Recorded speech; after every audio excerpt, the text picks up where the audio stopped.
In this gripping story, a successful black CEO faces blatant racial discrimination and systemic corruption when he becomes the target of a corrupt system that refuses to recognize his achievements and humanity.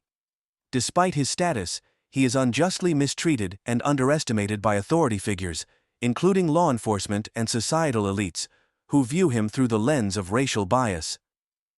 The story highlights the shocking reality of racism in America, showing how the protagonist's wealth and power cannot shield him from the deeply ingrained prejudices that continue to haunt black individuals, regardless of their accomplishments. It was a quiet Wednesday morning when Jamal Anderson stepped out of his sleek black Mercedes-Benz sedan, his polished shoes clicking softly against the gravel driveway of his suburban home. The early sun glinted off the windows of the house, a modern structure with clean lines, but far from ostentatious. Jamal didn't need gold-plated fixtures or marble floors to show his success. His wealth and influence weren't meant for show. They were tools he used to shape a world that had long marginalized him. But today, as he walked toward the front door of the house, Jamal couldn't shake the feeling that something was off. He had built this life from the ground up, starting with nothing more than a vision to break free from the limitations of his upbringing. Raised in the tough neighborhoods of South Los Angeles, Jamal had seen firsthand what systemic racism could do to people like him. He had watched friends fall victim to violence, incarceration, and the weight of an unjust system. Jamal wasn't just a survivor, he was a fighter, a self-made millionaire who had clawed his way to the top of a successful tech startup. But despite all his achievements, there were days when he still felt like an outsider in his own success. Inside the house, his wife, Monica, was preparing breakfast in the kitchen, her back to him as she hummed softly. She was the calm in his storm, the one person who had always believed in him, even when the world seemed determined to tell him he didn't belong in places of power. They had built their life together from nothing, just the two of them against the world. "Morning, love," Jamal said, his voice low but affectionate. Monica turned, her bright smile lifting the weight of the morning. "Morning, baby. You're up early." "Couldn't sleep," Jamal replied, walking over to her. "Too much on my mind." He kissed her cheek before moving toward the coffee pot. "Big meeting today." She arched an eyebrow, her expression soft with curiosity. "And?" He leaned against the counter, his hands clasped together. "And the same old fight. Sometimes it feels like I'm making no progress at all, Monica. Sometimes it feels like no matter how much we achieve, people just see us for what they want to see." She nodded knowingly, stirring the eggs in the pan. "I know, but you're not just any us, Jamal. You've made it so far because you believe in what you're doing, not just in changing the world, but in staying true to yourself." Jamal smiled, but his eyes were distant. The tension had been building in his chest for weeks now. He had been invited to speak at an exclusive conference, a platform for influential leaders in the tech industry. But something about it felt like a trap. He was one of the only black men among a sea of predominantly white, wealthy CEOs, and the subtle racial biases that existed within those circles were like an undercurrent beneath the polished surface. He didn't mind the attention or the praise. It was the microaggressions, the second glances, the way his accomplishments were so often minimized or overshadowed by the assumption that he had somehow gotten lucky rather than earned his place. As he took his coffee and sat down at the kitchen table, he couldn't shake the feeling of unease gnawing at him. He'd worked hard to get here, too hard for anyone to dismiss him or tell him what his place should be. He had earned his seat at the table. He was good enough, and better than most, who had the privilege of being born into it. His phone buzzed. The notification was from his assistant, Michelle. "Meeting at 9. Conference organizers still want your statement before you speak." Jamal sighed and placed his phone down on the table. "I wish they'd just let me speak, no pre-rehearsed statements, just let me tell them what I've been trying to tell them all these years." Monica, sensing his growing frustration, walked over and placed a hand on his shoulder. "It's not just about what you say, Jamal, it's about what they hear. You've been given this opportunity for a reason." Jamal smiled softly. "I know, it just doesn't feel like it's enough." She kissed him on the cheek again and turned back to finish preparing their breakfast. Jamal sat there, staring at his coffee, deep in thought. He wasn't just going to be another name on a speaker's roster. He had to make a statement. He had to make them hear his truth. Because that truth, his truth, had been ignored for too long. The setting for the meeting was a sprawling luxury hotel in the heart of downtown, where the glass and steel structure gleamed under the bright afternoon sun. Jamal stood at the entrance, waiting for his turn to check in. The valet greeted him with a stiff smile, his glance flicking from Jamal's neatly pressed suit to his polished shoes, then quickly away as though he hadn't meant to acknowledge the man's presence. Jamal smiled politely, though the smile didn't quite reach his eyes. It was that familiar, uncomfortable feeling, being invisible, then suddenly too visible, like his presence was a disruption to the status quo. The front desk clerk, a young woman who could barely meet his gaze, handed him his room key with a slight tremor in her hand. She probably hadn't even recognized the tech mogul in front of her, too lost in her own assumptions. Jamal wasn't just a wealthy businessman, he was a black man, in a space that wasn't made for him, and it showed. "Thank you," Jamal said softly, taking the key, trying to remain gracious. He had learned early in life that the world wasn't always kind to people like him, but his journey had taught him how to navigate these spaces, how to stay composed in the face of people who never saw him for the person he was, but rather for the stereotypes they carried in their minds. The elevator ride to the conference room felt too long, the anticipation building as the floors ticked upward. Jamal had been in these rooms before, surrounded by suits and ties, by men and women who spoke with the ease of privilege. His presence always felt like a contradiction, like he didn't belong, but he refused to shrink under that pressure. When the elevator doors opened, he stepped out into a bustling lobby where conversations were hushed and glasses clinked in the background. The conference organizers were in full swing, greeting everyone with forced enthusiasm. Jamal's mind sharpened as he moved through the room. This was his space. This was his moment to be heard. But as he made his way to the registration table, he overheard a conversation between two of the other speakers. Their voices dropped to a low murmur, but not low enough to conceal the subtle sneer in their words. "Did you hear he's speaking today? The tech guy. The one who—" The rest of the sentence was swallowed by the clinking of glasses, but the implication was clear. It wasn't about his achievements, it was about his race. They didn't see him as an innovator, a visionary, someone who had transformed the tech landscape. No. To them, he was just the token black speaker, the one who'd made it, despite the odds, but somehow not because of his intellect or hard work. Jamal took a deep breath, steadying himself. It wasn't the first time he had heard these whispers, but the sting never faded. He could feel the familiar anger bubbling just beneath his calm exterior, but he refused to let it break through. He had learned the hard way that losing composure wasn't an option for men like him. He had worked his entire life to be here, to be seen for what he was. Not just the color of his skin, but the sum of his hard work, his intelligence, his vision.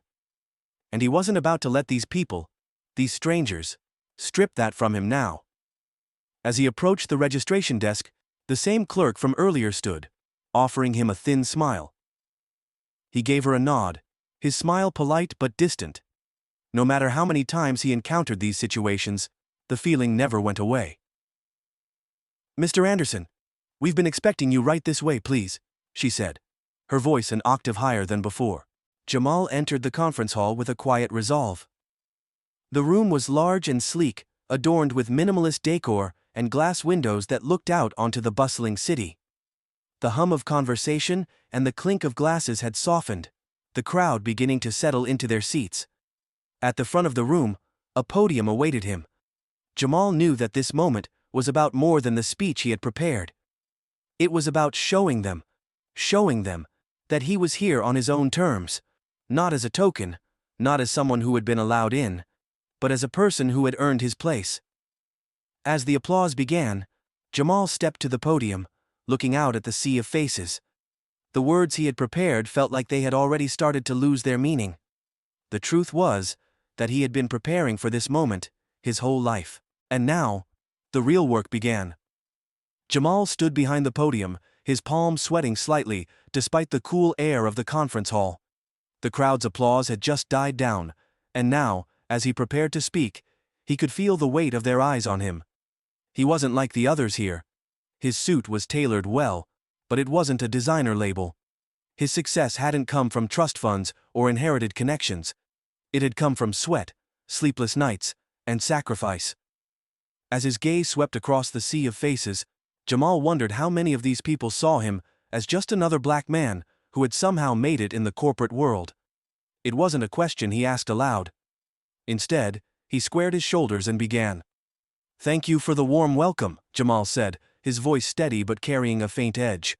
"It's an honor to be here with you all today, to speak not just about technology, but about the future we are shaping, one that is meant to be inclusive, diverse and just.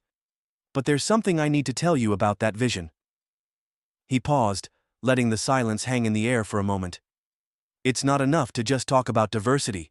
It's not enough to just tick boxes and hire people because they fit some image of what we think diversity should look like. It's about ensuring that people like me, the ones who didn't grow up with privilege, who fought every day to make it this far, are seen as more than just their race. A few murmurs went through the crowd, and Jamal could feel the shift in the atmosphere. He wasn't here to make friends, he was here to speak truth, no matter how uncomfortable it made everyone. As he continued his talk, describing his rise from humble beginnings to where he was now, the audience's expression shifted. He could see the subtle glances exchanged, the nervous looks, the disapproving stares. He knew what they were thinking. He doesn't belong here. He pushed forward, his voice unwavering as he spoke of systemic barriers, of the struggle that people like him faced every single day. He could feel the tension rise, but he refused to back down. But even as he addressed the crowd, Jamal's mind was racing. He was no stranger to prejudice in professional spaces, but being at the forefront of this conference, surrounded by men and women who were seemingly uninterested in his story, was beginning to weigh heavily on him. He finished his speech with a powerful call to action, urging the tech world to acknowledge its deep-rooted biases and to start making real changes. A few polite claps greeted his closing words, but Jamal wasn't fooled. He could tell the applause was shallow, the kind given to the speaker who'd made them uncomfortable, but not uncomfortable enough to change anything. It wasn't about his message. It was about the fact that he was here, disrupting a world built on the status quo. As he stepped down from the podium, the small crowd of executives, investors, and tech leaders that had been listening to him closely quickly turned their attention to the next speaker. Jamal felt the sting of their indifference like a slap in the face, but he refused to let it show. He stood tall, his head held high, and made his way to the side of the room where the organizers had set up a small networking area. Just as he made it to the table of refreshments, a voice cut through the air, its tone sharp and dismissive. "You must be the keynote speaker," said a man in a suit far more expensive than Jamal's. His face was sleek, confident, and his smile felt rehearsed, almost condescending. Jamal turned slowly, his mind running through a dozen responses, all laced with anger, but his mouth stayed calm. "That's right, Jamal Anderson," he said, extending a hand. The man took it, his grip firm but too quick, like he couldn't wait to pull away. "I'm glad you're here, your company's doing well, I hear. But I just wanted to say, I'm really impressed by your ambition. It's not often we see someone from your background make it so far." Jamal's heart rate quickened, but his voice stayed even. "What do you mean by my background?" he asked, his eyebrows arched slightly, not giving the man an inch. The man chuckled nervously, as if realizing the implications of his words too late. "Oh, just impressive, considering where you came from." The phrase, "where you came from," hung in the air between them like an unspoken accusation. Jamal wasn't sure if the man meant it in a patronizing way, or if he honestly couldn't see beyond the stereotypes. Either way, Jamal felt a deep ache inside him, one he'd grown used to over the years. Instead of reacting, Jamal smiled, a tight but polite smile.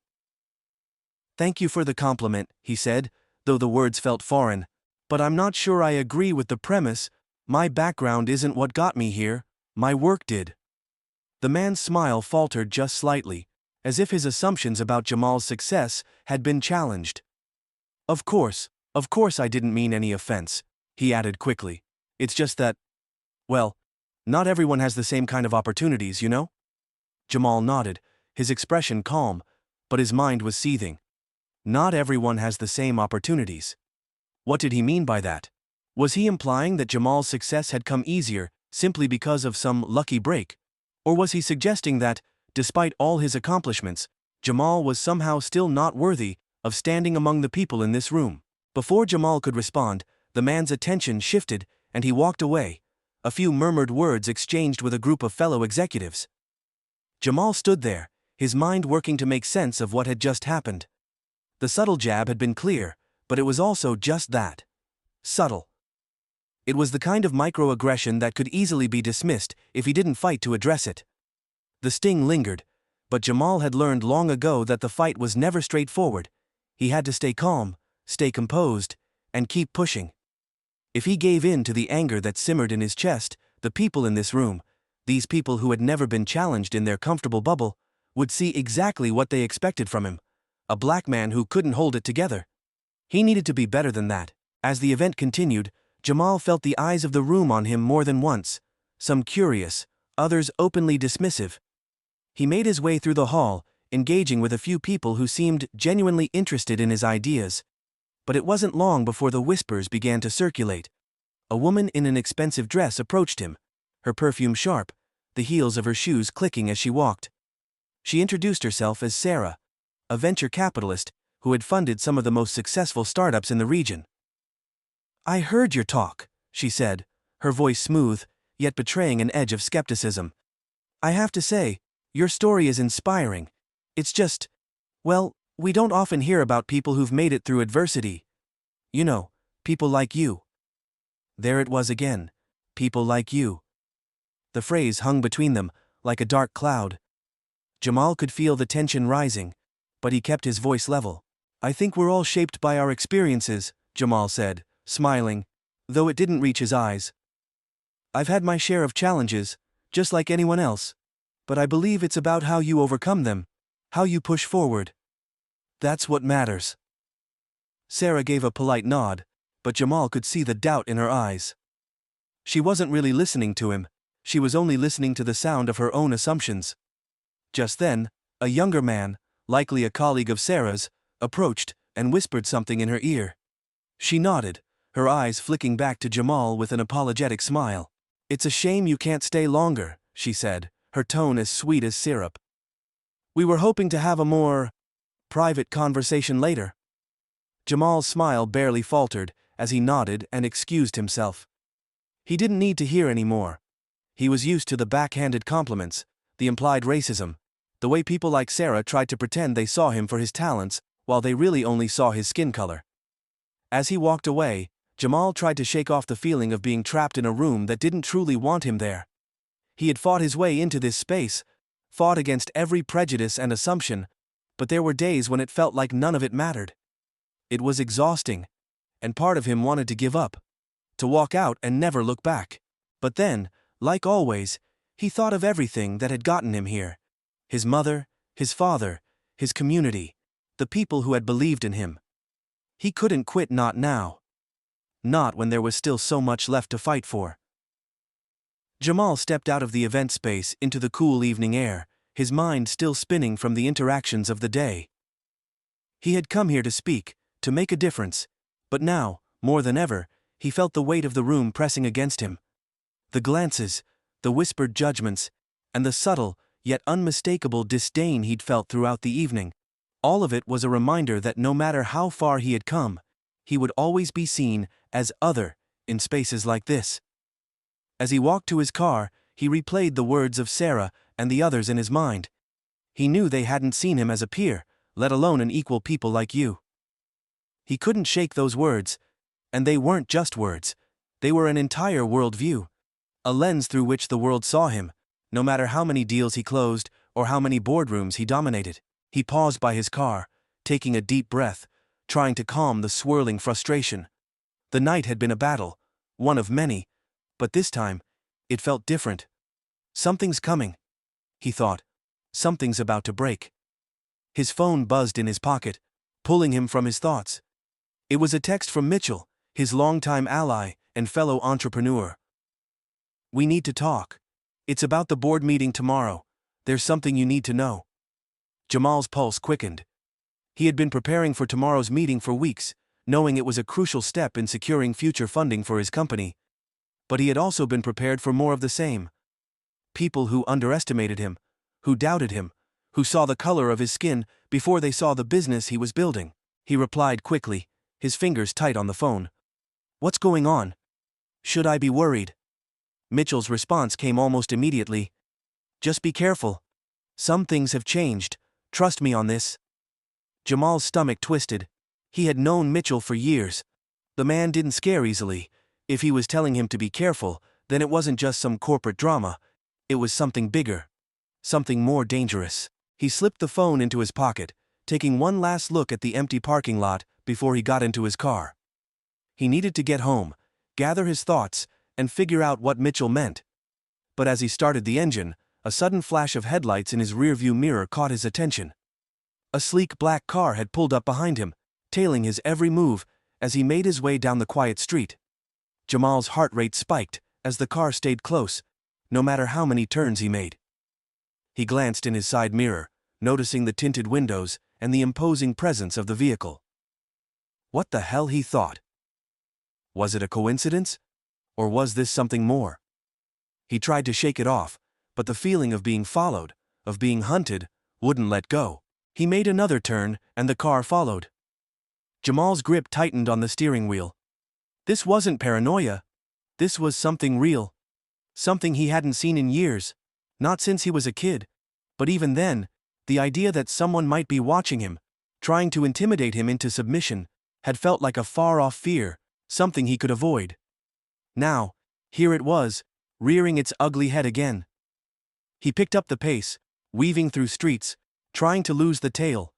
But the black car kept pace, its headlights unwavering.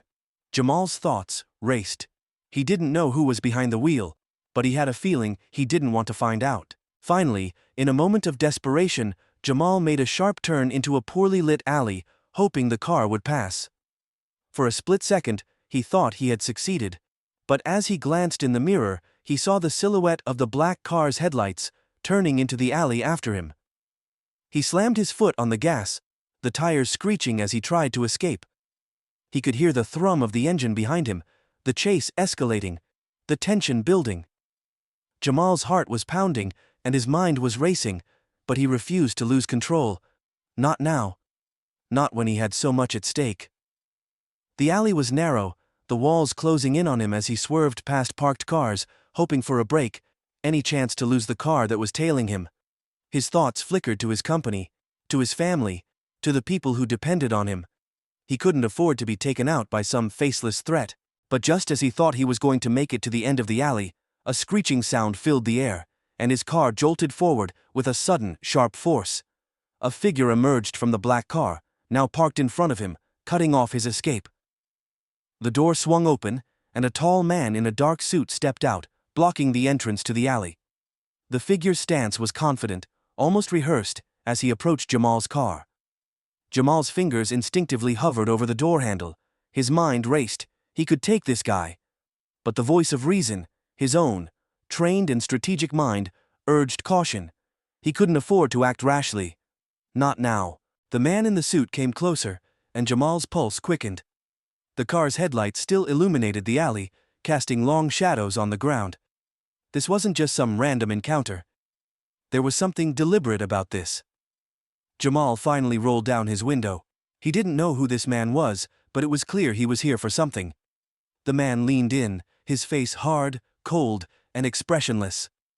"Mr. Anderson," the man said, his voice low but unmistakably authoritative. "You've been making waves, that's not going unnoticed." Jamal's chest tightened. He could feel the weight of the threat, even without the man having said anything outright. This was no random confrontation. It was personal, and it wasn't about his business, it was about him, about what he represented. "I don't know who you are," Jamal said, his voice steady, "but I'm not the one you want to mess with. I suggest you get out of my way." The man smiled, but it wasn't a friendly smile. It was a cold, calculated grin, one that made Jamal's skin crawl. "I think you do know exactly who I am," the man said. "You've been stirring things up, making people uncomfortable. You really think they'll let you keep pushing this narrative? You're just a businessman, but some people in power, they don't like what you represent." Jamal's heart sank as the man's words sunk in. He wasn't just some business competitor or disgruntled employee. This was something bigger. Something far more dangerous. The people he'd been challenging. The systemic forces he'd been poking at. They had taken notice. Jamal's mind raced. This wasn't the moment to back down, but it wasn't the moment to escalate things, either. He had learned that much in his career. You had to pick your battles, understand when to fight, and when to retreat. This, he realized, was one of those times when walking away was the only way to survive. The man in the suit took a step back, sensing Jamal's hesitation. "You're not going to get away with this," he said ominously. "People like you don't get to win." Without another word, he turned, walking back toward his car, leaving Jamal with 1,000 unanswered questions. His hands were shaking, his mind a blur. But there was no time to think. He had to get out of here. As Jamal pulled away from the alley, the black car disappeared into the night behind him. But he knew this wouldn't be the last time he felt its presence. The stakes had just been raised, and he was no longer just fighting for business deals or funding. This was about survival. This was a fight for his life, for his future, and Jamal was ready to take it on. Jamal arrived home late, his mind still racing from the encounter in the alley. He had been shaken, but not broken. He knew that whoever that man was, they hadn't been sent just to intimidate him. They were a part of something much larger. The system, Jamal thought, rubbing his temples as he leaned back in his chair. It never forgets. It never lets you go. But as he stared at the empty room before him, Jamal knew one thing for sure. He wasn't going to be silenced. Not by fear. Not by threats. And not by people who couldn't see past the color of his skin. He had worked too hard, fought too long, and built too much to let anyone take it away now. The phone on his desk buzzed. It was Mitchell again. "You good? We need to talk ASAP, don't let them win. You've got to stay ahead of this." Jamal's fingers froze over the keys for a moment. He hadn't been ready for this kind of fight. No one ever told you that, when you reached a certain level, you'd be the one with a target on your back, and now, the stakes were much higher. The system wasn't just some abstract concept, it was real, and it was coming for him. He quickly tapped out a response. "What's going on, Mitchell? Tell me everything." Mitchell's reply came fast, his tone more urgent than before. "I just got off the phone with a source at the board. Some of the investors are getting cold feet. They don't like your approach. They're worried about your image. You've been making waves in the media, and now there's talk about pulling funding." Jamal leaned forward, his stomach tightening. What do they want? What are they trying to say? They're pushing the narrative that you're a liability, that your background is too much of a risk for them. They think you're too outspoken, too defiant, and you know what that means. It's code for being too black, too loud. Jamal stared at the text for a long moment, the weight of it settling over him. His success, the very thing he had fought for, was now being used against him. His skin, his voice, his refusal to stay quiet in the face of injustice. These were the things that would make him a target. And now, the board was pulling back, trying to undo everything he had built. "They can't do this, not now," Jamal typed back, his heart thundering in his chest. "I won't let them." Mitchell's next message was quick and to the point. "They're planning to vote on it tomorrow. I think we need to play hardball, make them see what you stand for." Jamal's thoughts spun, his mind frantically analyzing his next steps. This wasn't just about business, it was about survival. The same system that had kept people like him down was now trying to take away everything he had worked for. He wouldn't let it happen, not without a fight. He sat back in his chair, staring at the city lights from his penthouse window. The reflection in the glass seemed to mock him, showing a man who had it all, yet was on the verge of losing it. But Jamal wasn't a man who ran from a fight. He was never going to just sit back and let the system decide his fate. He had made it this far, and he wasn't about to lose everything now. The next morning came too quickly. Jamal arrived at the boardroom early, dressed in his usual sharp suit, his presence commanding attention, even before he spoke. He knew this meeting would be different. They were looking for an excuse to push him out, to prove that someone like him, someone from his background, someone who wasn't one of them, didn't belong at the table. The board members filed in, one by one. Their stiff collars, polished shoes, and careful expressions made Jamal feel out of place, but he refused to show it. He had earned his seat at this table. Mitchell was the first to arrive, his expression tight, his eyes scanning the room. He nodded at Jamal before taking his seat beside him. There were murmurs of concern among the board members, and Jamal could sense that the whispers of his recent public statements, his challenge to the system, his outspoken opposition to the corruption he'd uncovered, had already caused ripples. "Good morning, everyone," Jamal began, his voice calm, but every word carrying the weight of what was to come. He needed them to see him, not just the image they had built of him in their minds. "I know why we're all here today, but let's not beat around the bush. You've all been questioning my methods, my approach, my background. You've been listening to the whispers from those who don't want to see real change."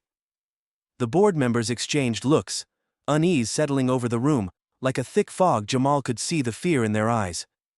This was no longer just about money, it was about power. He took a deep breath, his eyes flicking to the far end of the table where Sarah sat, her arms crossed, her gaze cold and distant. She was the ringleader, the one who had always been skeptical of him. Jamal had suspected for a while that she was the one pushing the narrative that his past, his identity, were obstacles to his success. But now, it was all laid bare. Sarah opened her mouth to speak, but Jamal cut her off. "No, let me finish." His voice was firm, unwavering. "You can look at me as a risk, as a liability, because of where I come from. Because I don't fit into your neat little boxes. But what you fail to understand is that it's because of who I am, because of where I come from, that I am exactly what this company needs." There was a tense silence as the board members looked between each other, unsure of how to respond. Mitchell shifted uncomfortably, but Jamal could feel his support, his quiet solidarity. This was the moment. This was where he would make them see. "You don't get it," Jamal continued, his voice rising slightly. "You're all so worried about optics, about your image. But let me ask you this. What is the cost of that image? How many times have you turned a blind eye to the very people you claim to serve? How many others like me have had to fight to get to this point, just to be told we don't belong?" Sarah's eyes narrowed, and Jamal knew she was about to speak, to try to undermine him, to turn the tide against him. But Jamal was ready. He had expected this. He had prepared for it. "This is what I'm offering you today," he said, his voice steady. "I'm offering you a chance to evolve, to move beyond the status quo, to be a company that stands for something greater than just making a profit. If that's too much for you, then I'll walk. But I'll tell you this, if I walk, I won't walk alone. This company will lose more than just one man's leadership. It will lose the support of everyone who believes in what we stand for." The tension in the room was palpable, as if the air itself had thickened. Jamal held his ground, refusing to let his fear show. This wasn't just about business, it was a reckoning. Suddenly, a voice broke through the stillness. "I think we need to vote," Sarah said, her tone icy. She looked to the others, seeking support. Jamal felt his pulse quicken as the vote was called. His fate would be sealed in this moment. Would they stand with him, or would they let the system, the biases, the fears, dictate his future? Mitchell glanced at Jamal, his expression tight but hopeful. There was a chance, a slim one, but a chance, nonetheless. The room was silent as each member cast their vote. Jamal stood tall, even as the uncertainty gnawed at him. "This is it," he thought. "This is where it all changes." And as the votes were tallied, the moment he'd feared arrived, a moment of reckoning, a moment that would decide whether he would rise or fall. The vote was over. The board members, one by one, cast their votes, their pens hovering in the air like soldiers waiting for their command. Jamal had stood firm, silent, as each person deliberated, knowing that the next few seconds could change everything. The tension in the room was unbearable. As Sarah prepared to announce the result, Jamal could feel his heart pounding. His stomach churned, but he kept his expression neutral. He had come this far. Now it was time to see if the fight had been worth it. She cleared her throat, glancing briefly at her colleagues. "The vote has been cast. The board has voted to approve your proposal for the time being. But it comes with conditions." Jamal's blood ran cold as Sarah continued. "We've decided to give you a chance to stay on, But only if you adjust your public stance on certain matters. If you refuse, we'll have no choice but to let you go." A rush of relief flooded his body at the momentary victory, but it was quickly replaced by a deep sense of betrayal. The terms were not a fair compromise, but an ultimatum. They wanted him to back down, to soften his voice and his message to preserve their image. It wasn't about what was right, it was about appeasing those in power, those who felt threatened by change. Before Jamal could respond, Mitchell leaned forward, his voice low. "Jamal, we have to talk." Jamal's eyes flicked to Mitchell's face, reading the urgency in his friend's expression. He nodded sharply and followed Mitchell out of the boardroom, the murmurs of the board members trailing behind him. They stepped into the hallway, away from the prying eyes and ears. "What's going on?" Jamal asked, his voice tight.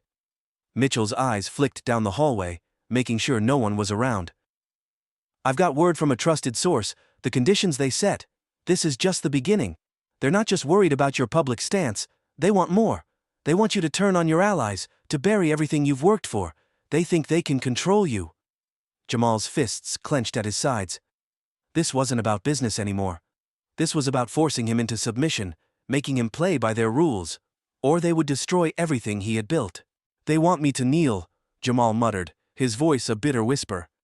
Mitchell nodded. "They don't think you're strong enough to stand up to them, but I know you are." Jamal's eyes flicked to the boardroom door, his thoughts racing. "I've been playing their game too long, but I'm done with that." The words felt like a declaration to Jamal. The very air seemed to change around him. He had come so far, he wasn't about to let them dictate his future, to silence him when the truth was at his fingertips. "I need to confront Sarah," Jamal said firmly. "She's the one behind this. She's been trying to manipulate everything from the start." Mitchell hesitated, then nodded. "Just be careful. You're already walking a fine line, don't give them more ammunition." Jamal didn't answer. He knew the risks, but there was no turning back now. The stakes were too high, and his future, his dignity, was on the line. Minutes later, Jamal found himself standing outside Sarah's office. He could feel the weight of the decision pressing down on him, but he didn't hesitate.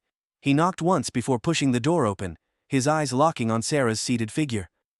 She was seated behind a desk, the picture of composure, her fingers steepled in front of her. "Jamal," she said coolly, not even bothering to look up from the papers in front of her. "I assume you're here to discuss the terms we've set?" "I'm here to discuss the terms you think you can set," Jamal replied, his voice hard. "I'm not some puppet you can control, Sarah, and I'm not going to sit quietly while you try to destroy everything I've worked for." Sarah finally looked up, her lips curling into a small, dismissive smile. "Destroy everything you've worked for?" she echoed. "I'm just trying to help you understand the reality of this situation. You can't keep making waves. You've got your place in this company now, Jamal. You've worked hard for it, but the bigger picture requires compromise." "No," Jamal shot back, his jaw tightening. "You're trying to break me. You've been trying to break me from the moment I walked through those doors, and now you're using the company's resources, our community, everything, just to protect your fragile power." Sarah's expression hardened, her eyes narrowing. "You're getting emotional, Jamal. This isn't a game, it's business. The board isn't interested in your moral high ground. They want results, and they want stability." "Stability?" Jamal sneered. "Stability built on what?" Sarah keeping quiet, while the same system that has kept us down for years continues to thrive. "You want me to pretend that I don't see the corruption, to turn a blind eye to everything I've fought for?" Sarah stood up from her chair, her eyes flashing with irritation. "You have no idea what it takes to be in my position. You think you've got it all figured out, but you don't understand how things work. You can't just tear it all down and expect everything to be fine." "No," Jamal said, his voice rising now. "What I understand is that you're more afraid of losing your grip on power than of actually making a difference, and that's the problem. You're the one who can't see the bigger picture. You're stuck in your old ways, and you want me to be the same. But I won't do it. I won't be a puppet, not for you, not for anyone." For a long moment, Sarah said nothing. Her expression remained cold, calculating, but Jamal could see the flicker of uncertainty in her eyes. He had struck a nerve. He wasn't the scared man she thought he was. She straightened her back, attempting to regain control. You're making a mistake, Jamal. You don't know what you're up against. You don't know who you're really fighting. Jamal took a step closer, his gaze steady and unwavering. No, Sarah. I know exactly who I'm fighting, and it's not just you. It's everything you represent. It's the system that has kept people like me down for far too long, and I'm not going to stand by while it keeps happening. The tension in the room was palpable. Sarah's jaw clenched, and her eyes flickered toward the door, as if looking for an escape. But Jamal wasn't going to let her off that easily. He had made it this far, and now, he wasn't backing down. I'm going to fight this, he said, his voice low and final. And I'll do it whether you like it or not, whether the board likes it or not, because I'm not going to be part of a system that only works for people like you. Sarah took a deep breath, her expression wavering between anger and frustration. But Jamal could see that, deep down, she was rattled. She wasn't used to being challenged, especially not by someone she thought she could control. She held his gaze for a long moment, and then, without another word, she turned and walked out of the room. Jamal stood there for a moment, the weight of the confrontation sinking in. He knew this was just the beginning, that this fight was far from over, but for the first time in a long time, he felt like he was truly in control. The battle was just beginning. The tension in the room had been building for hours. Jamal stood at the front of the conference room, his mind racing with thoughts of the past few days, the hours he'd spent strategizing, and the weight of the decision that lay before him. The stakes had never been higher, and his next move could determine not just his future, but the future of everyone who had ever trusted him to do the right thing. Across from him, Sarah sat at the head of the table, her expression poised, almost amused. Her colleagues sat around her, eyes narrowed, their arms crossed as though they were just waiting for him to falter. But Jamal had already made his decision. There was no turning back now. Jamal, Sarah began, her voice smooth, as though she were speaking to a child. You've made your point. But let's be clear. This isn't about ideals or fairness. This is about maintaining order. You're not a fool. You know how things work. The company, the system, they need stability, and that means compromising. You've built a reputation for yourself, but that doesn't make you untouchable. All you have to do is back down, step back, and we'll let you keep your position, your influence. It's that simple. Jamal's jaw clenched, his fingers gripping the edge of the table.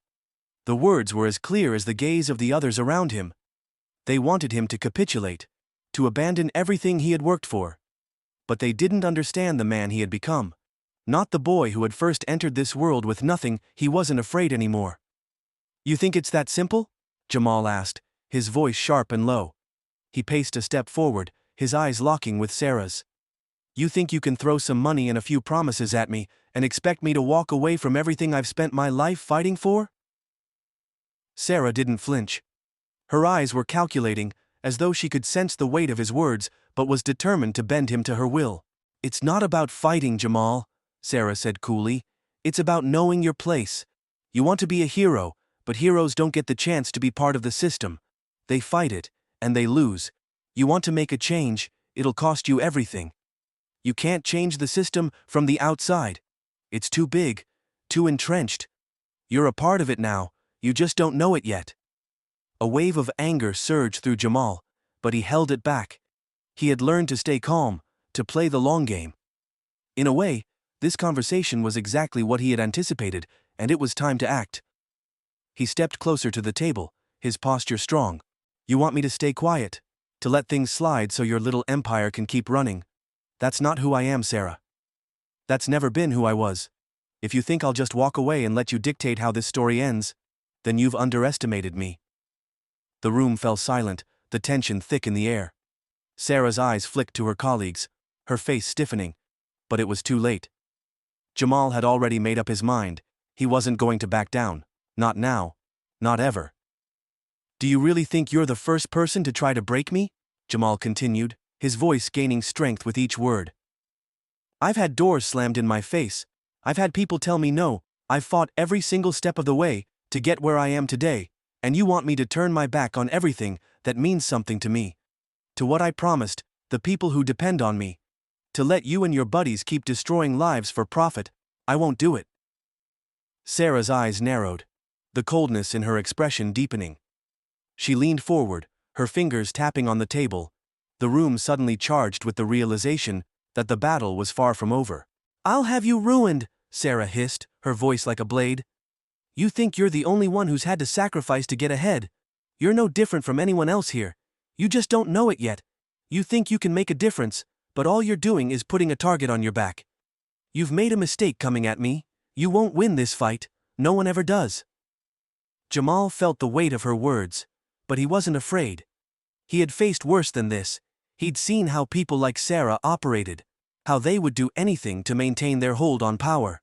It was the same game over and over, with different faces, but he had learned to fight back. He had the tools, he had the knowledge, and now, it was time to use them. With a slow breath, he turned his gaze to the rest of the room. The other board members had remained eerily silent, watching him, waiting for him to make the next move. He could feel their eyes on him, the weight of their judgment. But Jamal had learned one important lesson in all his years of struggle. He couldn't control them, he could only control himself. "It's not a matter of winning or losing, Sarah," Jamal said, his voice steady but unyielding. "It's a matter of standing up for what's right. You've made your choice. I've made mine." For a moment Sarah said nothing. Then, with a curt nod, she leaned back in her chair. "You're making a very big mistake, but I hope you're ready to face the consequences." Jamal stood his ground. His resolve was stronger now than ever before. "I'm not afraid of the consequences. I'm afraid of losing the people who trust me, and that's not going to happen." There was a long pause before Sarah spoke again, her tone venomous. "Fine. But don't say I didn't warn you. You'll learn the hard way." She stood up abruptly, signaling to the others that the conversation was over. "We'll see where this goes," she said, her voice cold. "But you're on your own, Jamal." The room emptied quickly, leaving Jamal standing alone, his chest heaving with the weight of the conversation. But as the door clicked shut behind them, he felt a sense of clarity. Sarah and the others had laid their cards on the table, and now, it was time for him to play his hand. The next few days passed in a blur of strategy and quiet determination. Jamal knew what he had to do. He needed to make his case to the public. He had to rally those who believed in his cause and expose the corruption that ran deep within the very system he was trying to change. The board's decision had been a wake-up call, but it also served as a catalyst for action. He called a meeting with Mitchell, his closest ally, to discuss the next steps. Mitchell had always been supportive, but now it was time to step into the arena. They needed a plan, something that would shake the foundation of the system they were fighting. "I'm not backing down," Jamal said firmly, as they sat across from each other in a small meeting room. "We're taking this to the people. I'll expose everything." Mitchell hesitated. "Are you sure about this?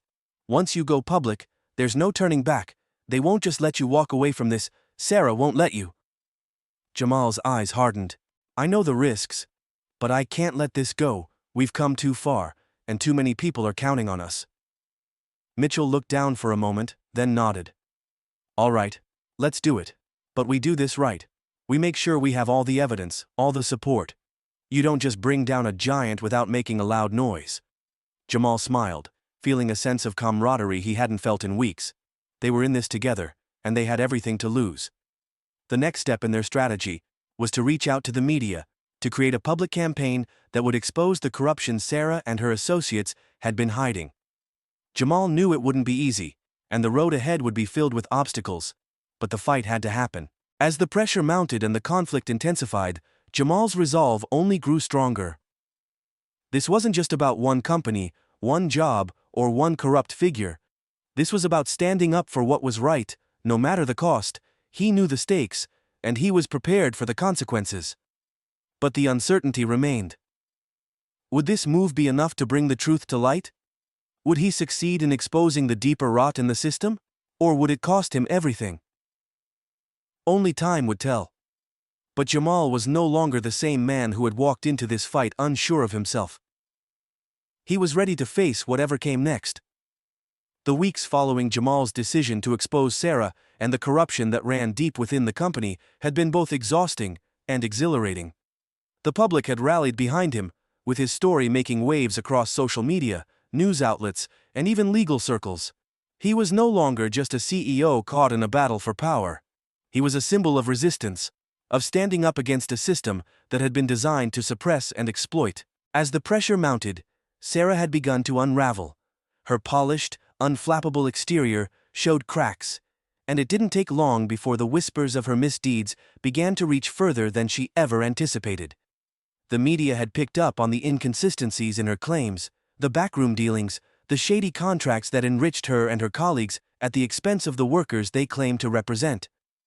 Her position of power was slipping, and she was scrambling to hold on to what little was left. Jamal had never expected it to be easy, but seeing Sarah's credibility erode was nothing short of poetic. She had always thought she was untouchable, always played the game by her own set of rules, and Jamal was determined to show her that no one was immune to accountability. It wasn't just about winning a battle anymore. This was about exposing the entire system, the corrupt networks that had allowed people like Sarah to rise, unchecked, while trampling on those who didn't have the privilege to fight back.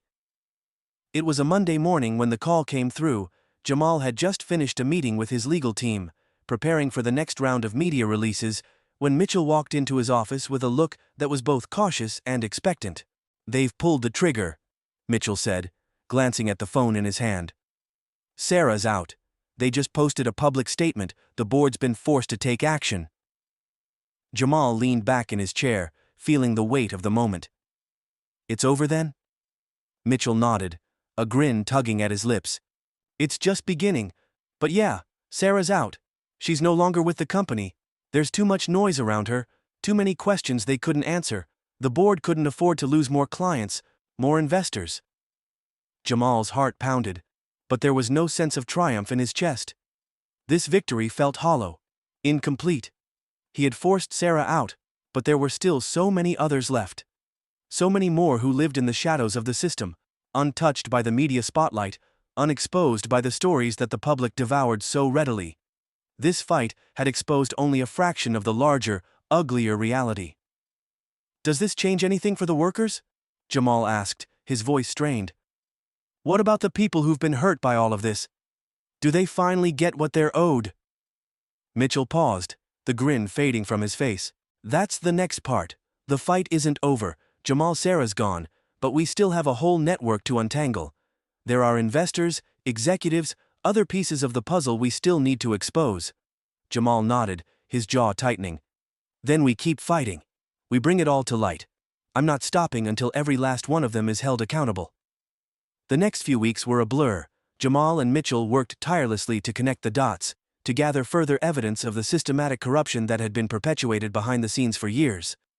They pushed for transparency, met with workers' rights advocates, lawyers, and even former employees who had been silenced or dismissed when they tried to speak out. Jamal's story had resonated with so many, and the people who had been too scared to speak now found the courage to stand with him.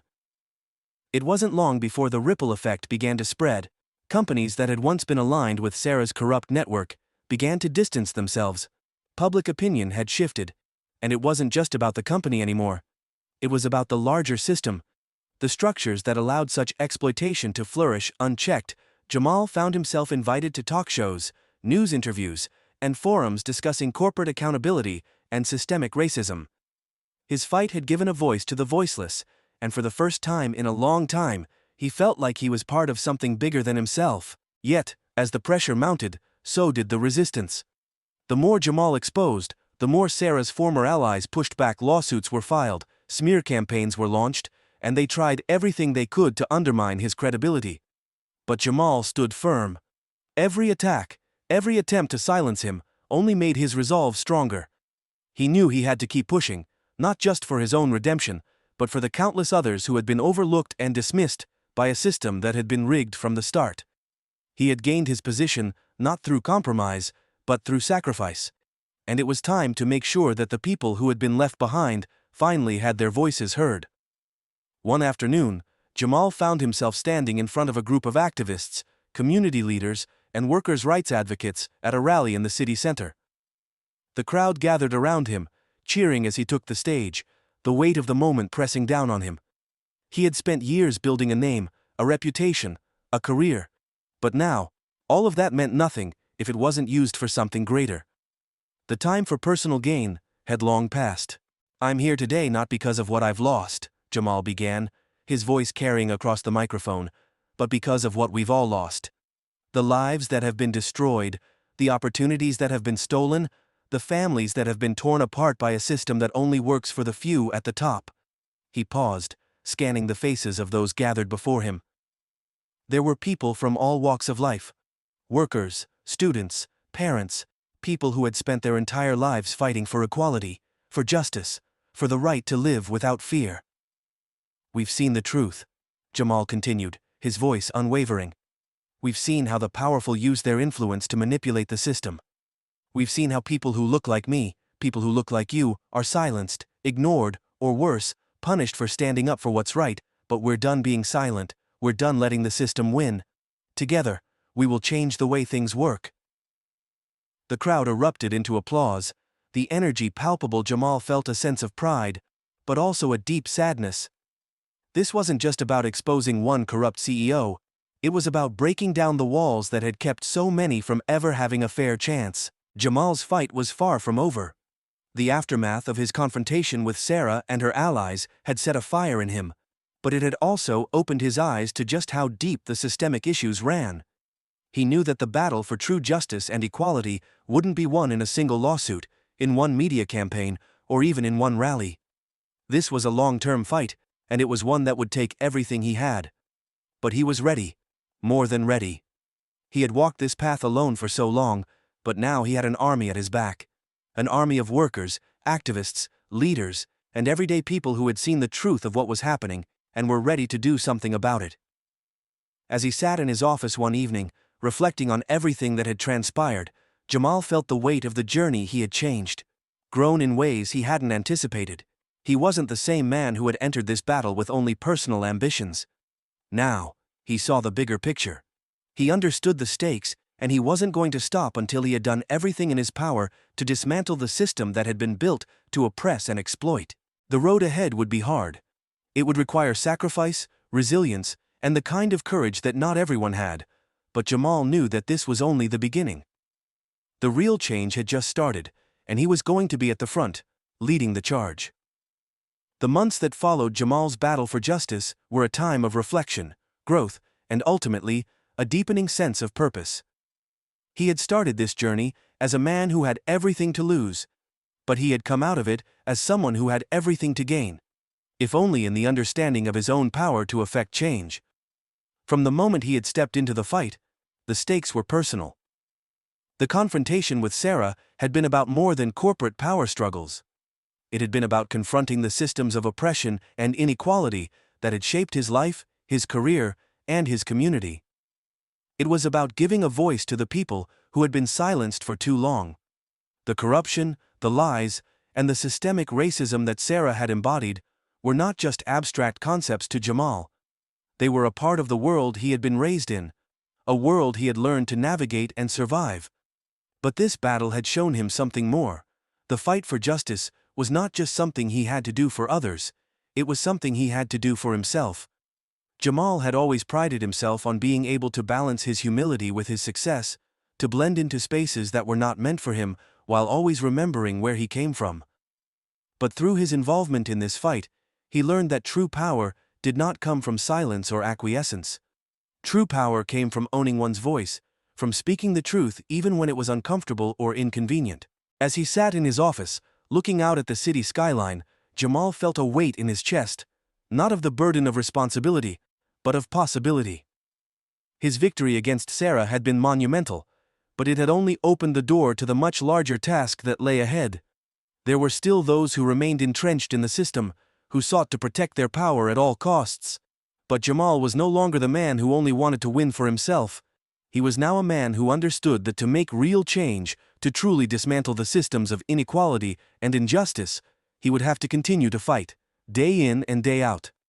It wasn't just about personal growth, it was about systemic change. The truth Jamal had uncovered through his fight with Sarah had rippled through the community and beyond, exposing the corrupt networks that had been allowed to fester for far too long. The voices of the workers who had been ignored or silenced for so many years were now being heard. The media was buzzing with coverage of corporate exploitation, systemic racism, and the growing movement for accountability in the workplace. Jamal's name had become synonymous with that change. People who had never believed their stories could matter were now speaking out, emboldened by his actions. But Jamal also understood that systemic issues like racism and power imbalance could not be solved by one person or one victory. This fight was not over. The forces that had held Sarah, and so many others, up for years, would not simply vanish because of one scandal. Jamal knew that the road ahead would be long and difficult, but he had learned a crucial lesson. He couldn't wait for the perfect conditions to act. Change didn't happen when things were easy. It happened when people took risks, when they pushed back, when they refused to accept the status quo. It was late in the evening when Jamal received a text message from Mitchell, his right-hand man, a reminder that the battle wasn't over. The workers who had supported him were organizing for more significant reforms, holding rallies and press conferences, demanding policies that would guarantee fair wages, equal opportunities, and anti-discrimination protocols in the workplace. "We're moving forward," the text read. "We need you. They need you." Jamal smiled as he read it, feeling a sense of responsibility that had grown stronger with each passing day. He had made it through the darkest moments of his career, moments where he thought everything he had worked for would crumble. But now, he had something bigger to fight for. He wasn't fighting to preserve his status or his wealth. He was fighting for justice. For those who had been ignored and erased. For the future generations who would inherit this system if nothing changed. The next few weeks saw Jamal at the forefront of the fight for workers' rights, for corporate transparency, and for systemic reform. He spoke at rallies, met with policymakers, and continued to challenge those in power who had tried to keep the system intact. The fight was far from easy. He faced resistance at every turn, from legal threats to smear campaigns, but none of it could shake his resolve. Through his leadership, a new coalition of activists, workers, and social justice organizations began to form. They were united by the same mission, to make sure that what had happened to Sarah, and what had happened to countless others who were victimized by systemic corruption, would never happen again.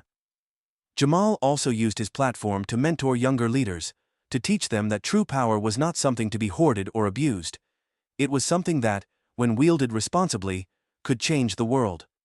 He worked with advocacy groups to establish scholarships and mentorship programs for disadvantaged youth, believing that the next generation would be the ones who finally broke down the walls of inequality. But even as he continued his work, Jamal couldn't ignore the deep toll this journey had taken on him.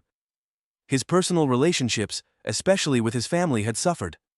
His resolve had sometimes come at the cost of those closest to him, and he spent nights reflecting on what it meant to balance his commitment to justice with the need for love and connection in his life.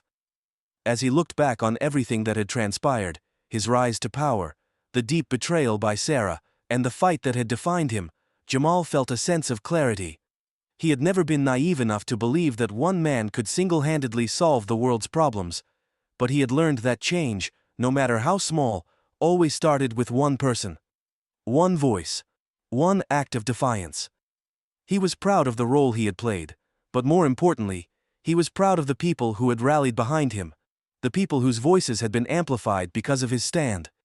Change was never easy, and it often came at a great cost, but the hope was there, the possibility was there, and Jamal knew, with every fiber of his being, that they could build a future where injustice was no longer the status quo. It would take time, it would take struggle, and it would take a willingness to face the difficult truths.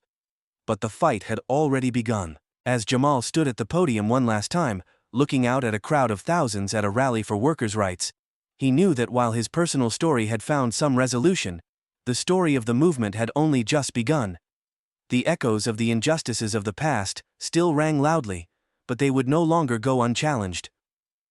The world had changed because of his actions, and in turn, he had changed too. No longer would he be a bystander in the fight for justice. He was now part of the story, one of many voices that would make sure that the future was different.